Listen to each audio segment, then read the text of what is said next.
ബന്ധങ്ങൾ എന്താണെന്നൊക്കെ മനസ്സിലാക്കണം. പാലാലെ വിശേഷം ഒന്നും പറയണ്ട ഇപ്പൊ ഇവിടെ. പാലാലിപ്പോ എന്താ കുഴപ്പം? ഞാൻ കുറെ കണ്ടതാ. എന്ത് കണ്ടു നീ? പാലാൽ എന്താടി ഒരു കുറവ്? എന്റെ കുറവ് ദേ ഇരിക്കണ കസേരയില്. ഓ, അതാണ് നിന്റെ പ്രശ്നം. എനിക്ക് എന്തെങ്കിലും വിലയുണ്ടോ? നാട്ടിലുണ്ടോ? വീട്ടിലുണ്ടോ? ഓ, എങ്ങനെ കറങ്ങി തിരിഞ്ഞു വന്നാലും ഇത് അവസാനം നേരെ വന്ന് എന്റെ പടലിക്ക് അടിക്കും. ഇത് എന്തൊരു വിധിയാണെന്ന് എനിക്ക് അറിഞ്ഞൂടാ. അപ്പൊ ഞാൻ എന്തെങ്കിലും ചെയ്തോടി? നിന്റെ ആങ്ങളൊക്കെ നിന്നോട് സ്നേഹമില്ലാത്തതിന് ഞാൻ എന്ത് ചെയ്യണം? എന്റെ ആങ്ങളൊക്കെ ഒരു സ്നേഹക്കുറവില്ല. പിന്നെന്താ നീ ഇപ്പം വിളക്കണം കരയാൻ വിളിക്കാൻ ചെയ്യണത്? സ്നേഹക്കുറവില്ലെങ്കിൽ എന്റെ ആങ്ങൾ ഇപ്പോഴും മാറിപ്പോയത്. അങ്ങനെ തന്നെ സ്കൂളിൽ പഠിക്കുമ്പോ എങ്ങനെ ഞങ്ങൾ കഴിഞ്ഞതാന്നറിയാമോ? ഒരു മുട്ടായി കഷ്ണം കിട്ടി അവന് കൊടുക്കാതെ എനിക്ക് ഇറങ്ങൂല.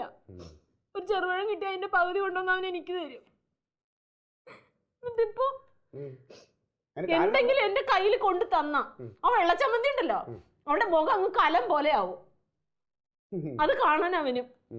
ആ പാവം അമ്മ അവിടെയുണ്ട്. അമ്മയ്ക്ക് എന്താ വില? നീ ഇത് പറയാനേ ഞാൻ അവനായിട്ടുള്ള ബന്ധം നിങ്ങൾക്ക് അറിയാമോ? ഞങ്ങള് പറഞ്ഞ മാതിരി ചക്കര ഈച്ചയും പോലെ ആയിരുന്നു. ഈ പെണ്ണിനെ കല്യാണം കഴിച്ച ശേഷമാണ് അവൻ എൻ്റെ അടുത്ത് ഭയങ്കര പുച്ഛമാണ്. അത് എവള് ഞാൻ പറഞ്ഞില്ലേ, ഇവള് കുഴപ്പക്കാരിയുടെ അങ്ങ് അറ്റത്തെ കുഴപ്പക്കാരി. എല്ലാവർക്കും അവളുടെ വീട്ടിലോട്ട് അങ്ങ് കൊണ്ടു കൊടുക്കുക. അതിന് ആർക്കും ഒരു കുഴപ്പമില്ല. ഇവിടെ എന്തെങ്കിലും ചെലവാക്കുമ്പോഴാണ് അവർക്ക് ഈ മാതിരിയുള്ള കൂക്കിട് മുഴുവൻ. അല്ല, അവര് പറയണതിലും കാര്യമുണ്ട് ക്ലീറ്റോ.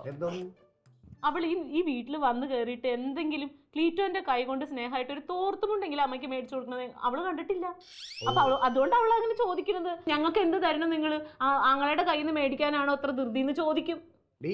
കുറച്ചു മുമ്പ് നീ തന്നെയല്ലേ പറഞ്ഞത് ഇവ ഇവിടെ നിന്ന് വാങ്ങിച്ച എല്ലാം ജമന്തിയുടെ വീട്ടിൽ കൊണ്ടു കൊടുക്കണം, ജമന്തിയുടെ വീട്ടുകാർക്ക് കൊടുക്കണമെന്ന് കുറ്റം പറഞ്ഞോളല്ലേ നീ? അപ്പൊ ആ കണക്കിന് ഞാൻ വാങ്ങിച്ച എന്റെ ഭാര്യ വീട്ടിൽ കൊണ്ടു കൊടുക്കുമ്പോൾ അത് ശരിയാണോ? അത് തെറ്റല്ലേ? ആണോ? അല്ലേ? എന്തെങ്കിലും ചോദിക്കുമ്പോ 100 ചോദ്യം ഇങ്ങോട്ട് ചോദിക്കല്ല വേണ്ടത്. എന്റെ അച്ഛനുണ്ടായിരുന്നെങ്കിലും ഉണ്ടല്ലോ പിന്നെ ഇവിടെ ബോംബ് വെച്ച് തകർത്താൻ.